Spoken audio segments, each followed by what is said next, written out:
նժար սահմանադրական շարժման հիմնադիր որոշումը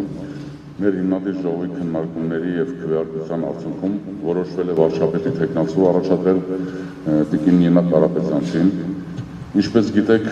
տիկին Կարապետյանցը կուսակցական չէ։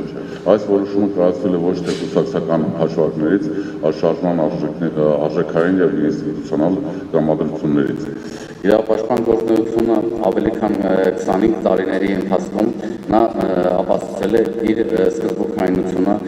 անպոտրում կամքը, ճնշումների եւ սպառնալիքների դիմակայելու վճռականությունը։ Տիկին Կարապետյանցը նաեւ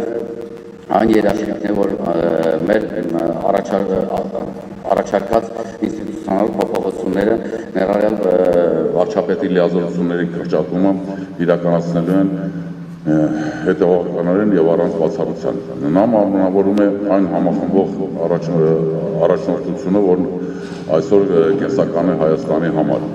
Մենք վստահ ենք, որ տիկին Կարապետյանցը կդառնա համախմբող առաջնորդ բոլոր առողջ ուժերի համար, կկարողանա ամուր ղեկավարել մեր պետությունը եւ բերել կայունություն, խաղաղություն եւ մեր տարածաշրջան։